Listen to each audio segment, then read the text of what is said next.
Hola, ¿qué pasa? And I'm glad y'all came to watch the second language overview on this channel. This video is all about Spanish. As always, we're going to start with the origin story of the language and a bit of history. Spanish, or español, is an Ibero-Romance language in the Indo-European language family. It evolved from the dialect of Vulgar Latin spoken by the populace on the Iberian Peninsula in the state of Castilla. It began to diverge from other dialects around the fall of the Roman Empire in 576 AD, and by roughly 800 it was considered to be the independent language of Castellano. This was during the beginning of the Reconquista, so the rest of the peninsula was still under Arab rule, which is why Ibero-Romance languages have a lot more Arabic vocabulary in them than the other Romance languages do. Over the Reconquista, Castellano spread to the south of Spain, and in the 13th century, Spanish King Alfonso X, or Alfonso el Sabio, standardized the language, adding prestige and making it the dominant language in Spain. Then, starting in 1492 and continuing through the next few centuries, something happened that's kinda grim, so I don't want to talk about it too much, but that's how Spanish ended up in the Americas, where it spread even more. Today, Spanish is an official language in 21 countries. It has about 480 million native speakers and 75 million people speak it as a second language, totaling a massive 555 million total speakers. It's the second most spoken native language in the world. Next up is the syntax of spoken Spanish. Phonetically, Spanish has 5 vowels and 20 consonants, which is a pretty small inventory, although the consonant count is subject to change based on which country we're talking about, but we'll save that for the alphabet section of the video so that y'all can have some context behind what I say. This count is based on Bolivian Spanish. Spanish vowels are non-reductive. Now we're at the script. Like most European languages, Spanish uses its version of the Latin alphabet, which fits this Romance language well. The Spanish alphabet has 27 letters with 22 consonants and 5 vowels, although I personally consider it to have 25 letters as K and W are only used in loanwords. Now, going through peculiar letters with quirks, we start at B, which is pronounced V between 2 vowels, like how la barba has 2 different B sounds, and also it's said V in Chile. Next up is C. When followed by E or E, Latin America pronounced it S, while Spain says it as F, for example, acercarse. When it's followed by something else, everyone pronounces it K, and to retain this pronunciation with E or E following, it morphs into QU, like in queso. Se also forms the digraph che, pronounced ch. Then we're at G, which is pronounced H when followed by E or E, like gente, and G otherwise like gato. To remain G when followed by E or E, it adds a U after it, and if that U has a diaresis, then it's pronounced. Then we get to D, which most people ignore whenever possible, same with ese. Both are demonstrated in the word disponible. H is silent. L is L when single and forms the digraph elle, which is ye, except for in Argentina and to some extent Chile, where it and y are pronounced j. Ñ is considered to be its own letter, separate from N. In itself, N is pronounced ng at the ends of words by Puerto Ricans, Dominicans, and Cubans. R is a tap when single and a trill when doubled, here pero versus perro. When single, following a vowel and preceding another consonant, Puerto Ricans and Dominicans pronounce this letter L. Zeta, like se, is said s in the Americas and f in Spain, as there's no z in Spanish. Stress falls on the penultimate syllable in words ending with a vowel, n or ese, and the last syllable in the other words, while all exceptions are marked with an acute. Capitalization in Spanish happens at the beginnings of sentences and names, although months, days of the week, and languages are not capitalized. Finally, if there's a situation to use zeta, but the following letter is E or E, the zeta becomes a se, like when pez pluralizes to peces.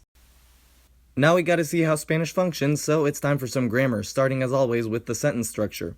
The overall word order in Spanish is SVO. However, if the object is in pronoun form and not accompanied by a preposition, and the verb is in neither infinitive nor imperative form, then it goes before the verb, making the word order sometimes SOV, or even SOVO in more complicated sentences. As an example sentence, mi amigo me trajo la merienda ayer. This means, my friend brought me snack yesterday. Word for word, the sentence is, possessive pronoun, subject, object pronoun, indirect in this case, verb conjugated for third person singular in the preterite tense, then the rest of the sentence. If both the direct object and indirect object are on the same side of the verb, then the direct object is always closer to the verb. If we wanted to replace merienda with a pronoun, the sentence would be mi amigo me la trajo ayer.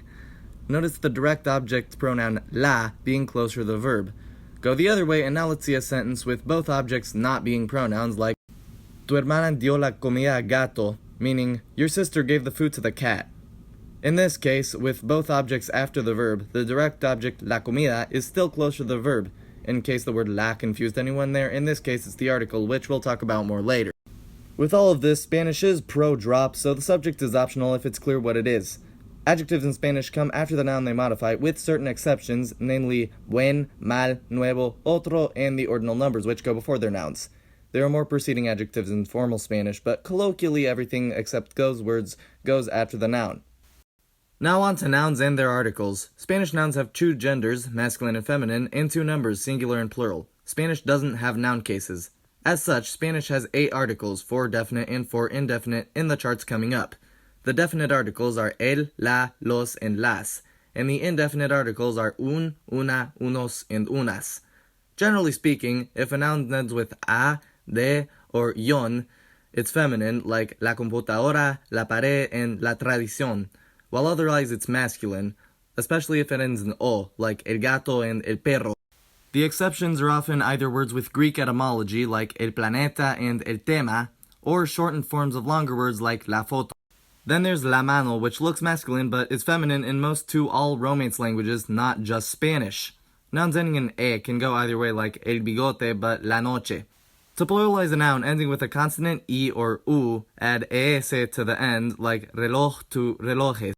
And if it ends with a, e, or o, just add ese, like puerta to puertas. That's all for nouns. Now we get into adjectives. Spanish adjectives agree with their noun in number, and they agree in gender if the adjective ends with o or a. In these cases, the masculine adjective ends with o, and the feminine ends with a. Pluralization for adjectives works the same way as it does for nouns. To represent the adjectives that end with e, here's grande, big, which agrees like this, and the adjectives ending in a consonant such as feliz, happy, agree like this. Notice the zeta to se change. That stuff depends on the letter. If we use igual, equal, instead, the chart just looks like this. Meanwhile, here's the agreement chart for pequeño, small. This provides the example for the verbs that do agree with the noun's gender. To form adverbs in Spanish, you take the feminine singular form of the adjective and add mente to the end. Here are the verbs we just looked at. The two adverbial forms of adjectives that don't use mente are bien, well, and mal, badly. In terms of what adjectival suffixes represent, adjectives ending in oso are based off of nouns like orgulloso, proud, from orgullo, pride, and doloroso, painful, from dolor, pain. Adjectives that end in ante or yente are active adjectives based on verbs like impresionante, from impresionar, and durmiente, from dormir. Finally, adjectives ending in al or il are the past participles of verbs or passive adjectives, like encontrao from encontrar and comil from comer. Speaking of verbs, let's talk about them, and this is going to be complicated, so just there's your warning. First off, Spanish has two verbs meaning be, and they're not interchangeable. Ser is used for more permanent stuff like soy mamífero or he traductor, while estar is for the temporary things like estoy feliz or estamos al lado del árbol, ¿cómo no nos ves? Spanish verbs come in 3 forms, those ending in aere, ere, and iere. Of course, many irregulars exist in various tenses. The Spanish verb conjugation system has 4 moods: indicative, subjunctive, conditional, and imperative. The indicative mood, like its name implies, indicates information, no ifs, ands, or buts. It has 8 tenses, 4 regular tenses, and 4 perfect equivalents. The perfect tenses, which are a very Indo-European concept that probably make no sense to those whose native language is out of the family, are when you say that you have done something as though you're in possession of the past participle. It's weird, honestly, but luckily for my mostly Anglophone viewership, we have it too. Anyway, back to the moods. The subjunctive mood is used when the speaker is unsure of what they're saying, and it has 6 tenses. Sentences with the subjunctive mood go like, verb in another mood, usually indicative, then the conjunction que, which means that, then the subjunctive verb followed by the rest of the sentence. I won't go too in-depth on when exactly to use the subjunctive mood, but just remember that it expresses doubt. The conditional mood is used to say what would happen under certain conditions, indicated by the auxiliary verb would in English. It has 2 tenses, the regular conditional, and its perfect counterpart. Finally, the imperative mood is used for giving orders, and there's only 1 tense of that, although some conjugations take different forms depending on whether they're positive or negative.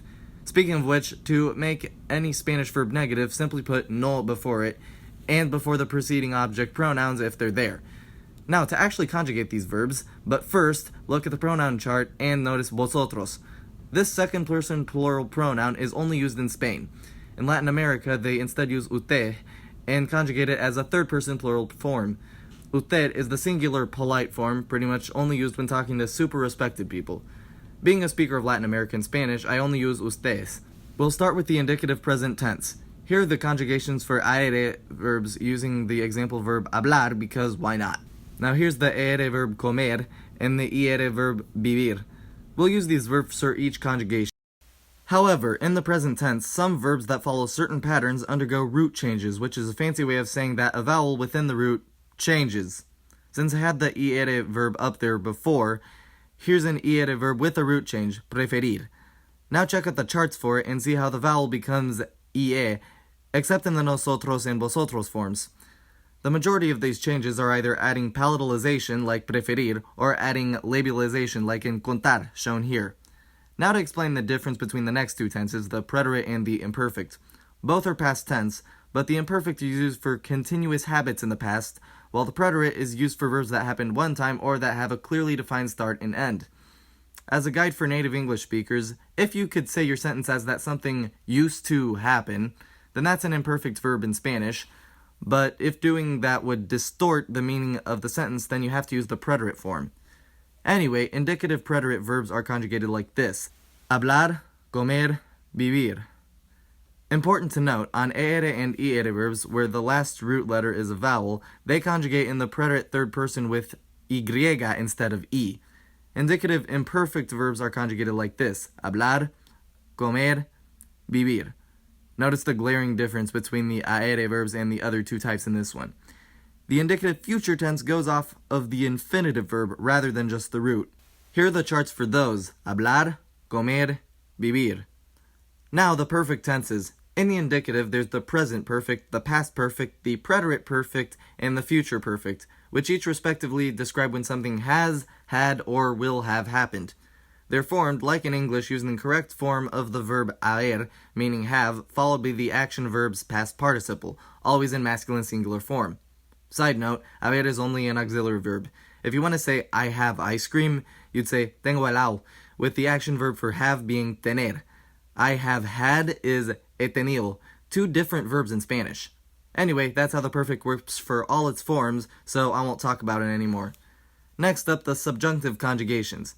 I already explained what the subjunctive means. The subjunctive mood only has 6 tenses because Spanish, like most other Romance languages, doesn't use the subjunctive future and its perfect form anymore.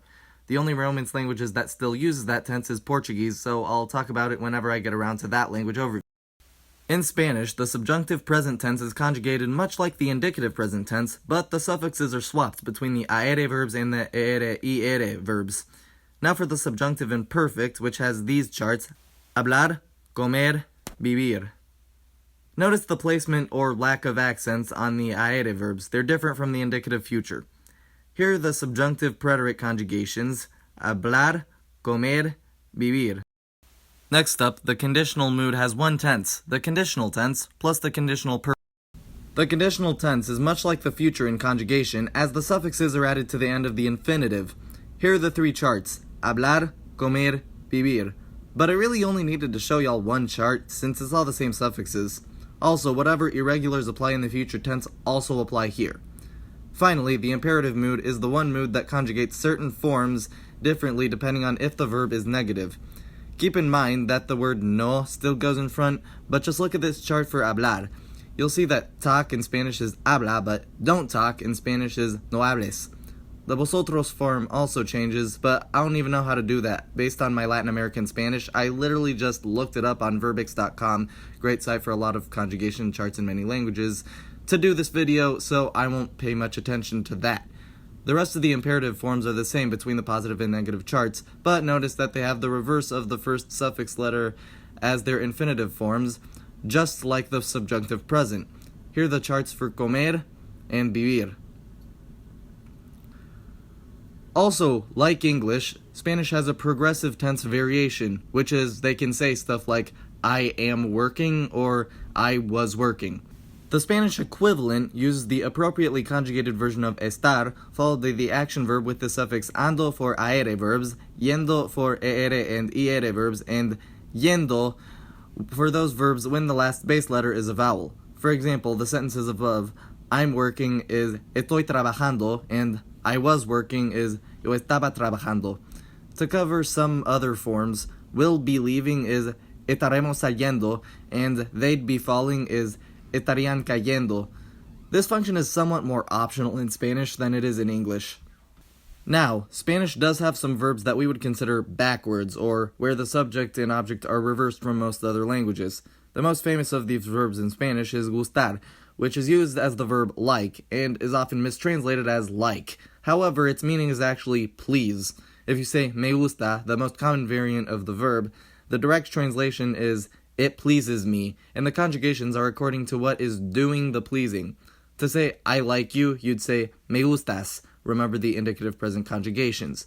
Another verb like this is faltar, which is used as lack but really means lack from. So to say I lack a pencil, you'd say me falta un lápiz. There's some other Spanish stuff and just general Romance stuff, like how I'm hungry is tengo hambre, which means I have hunger, and other stuff, but I ain't got time to go through all those. Now we get into how Spanish uses possessive pronouns. Like the other Indo-European languages, Spanish puts a possessive pronoun before the thing being possessed. Here's the table for all of them. Look at the singular possessive pronouns. Unlike the other Romance languages, these pronouns are unaffected by the gender of the possessed object. The only ones that are inflected for gender are nuestro and vuestro, which is, as y'all might have guessed, only used in Spain.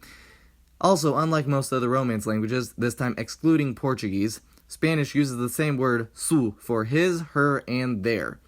All of them, however, are inflected for number, for example, mi zapato versus mis zapatos. There's also an interesting thing that happens with two Spanish conjunctions. The default word for and is y, like hablo inglés y español. However, if the word following y starts with an e sound, then e becomes e, like in hablo español e inglés. Note that this doesn't apply to words beginning with y, the consonant. You and I is still tú y yo. Similarly, the default word for or is o, but if o begins the next word, then it becomes u, so that's hablas holandés o sueco versus hablas sueco u holandés. Now it's time for the dissection of example sentences. First up, no me diga que estuvieras con tus amigos en este restaurante mientras yo nadaba en la piscina. This means, don't tell me that you were with your friends in that restaurant while I was swimming in the pool, and no, I don't care that it makes no sense. First off, in the sentence, there's the upside down exclamation point. Spanish does this with exclamation points and question marks, which is very uncommon. I don't know any other languages that do this. If you do, educate me in the comments. The idea behind it is to avoid having a reader read through a sentence only to arrive at the end realizing that they'd used the wrong intonation. The words in the sentence now. No makes the verb negative. Me means me when it comes before the verb, and días is the negative informal imperative form of decir, which means say or tell. These first three words add up to mean don't tell me. Then, que is the conjunction that, and estuvieras is the subjunctive imperfect form of estar for to. It's irregular. Con means with. Now, tus amigos. Amigos is masculine and plural, and tus only agrees with the number. En means in or at. Ese means that, when used like that restaurant, for a masculine singular noun. It's known as a demonstrative article, and they agree oddly in Spanish using e for the masculine singular rather than o, while o is used for demonstrative pronouns like in what's that, where the word that replaces a noun. Restaurante is masculine singular. Mientras means while. Yo nadaba is in the indicative imperfect form, and finally, piscina is a feminine singular noun, so it takes the definite article la. The other example sentence we'll dissect is Ustedes tendrán que darnos su consejo para que nos inscribamos a una universidad que sea la mejor. This means, y'all have to give us your advice so that we enroll in one of the better colleges. First off, ustedes. This is a Latin American sentence, so ustedes is used for y'all, and its verb tendrán is conjugated in the third person. Tendrán is tener in the future tense. It's irregular, by the way. And in this case, it's used to mean have to, expressing need, which is why que comes after it. Then, Dar is the infinitive verb give, and it's attached to nos, the object pronoun of we, so it means give us. Notice that in this case, nos comes after the verb because the verb is in infinitive form. Then, su is singular, as is its noun, consejo, which means advice and is masculine. Para que is a subjunctive phrase meaning so that, and just FYI, in Caribbean Hispanophone countries, you may hear it as pa que. Since this is a subjunctive phrase, the subjunctive verb follows, nos inscribamos. See here, nos, a reflexive pronoun, comes before the verb because the verb isn't infinitive or imperative. Inscribirse a means generically sign up for something, but in this specific case, the context tells us it can be translated as enroll in. Una universidad is feminine because it ends in de, and remember, una is the indefinite article. In the last part of the sentence, que means that. Sea is the subjunctive present form of ser. I'm sorry, I know subjunctive verbs are getting abnormally high representation in these example sentences. I just really like them. And la mejor means the best, or in this case, because of the indefinite article in front of universidad, it could be one of the better ones. To end the video, muchas personas ven que el español es un idioma muy hermoso, con sus sonidos y su gramática que es complicada, pero no es difícil, también con sus imágenes de la romancia que parecen adherirse a la gente, aunque solo sea un medio de comunicación muy poderoso. Yo creo que cada persona que está mirando este video vaya a necesitar el español en algún momento, si ya lo conocen o no. Muchas gracias por mirar, me encanta que ustedes hayan aprendido algo nuevo o quizás que ustedes ahora sean convencidos a aprender más el español u otro idioma, yo no juzgo. Hagan clic en el botón de like, escriban en los comentarios si tienen algo interesante a decir y suscríbanse y hagan clic en el timbre al lado para sacar una notificación cuando subo mis próximos videos de unos idiomas. Hasta luego.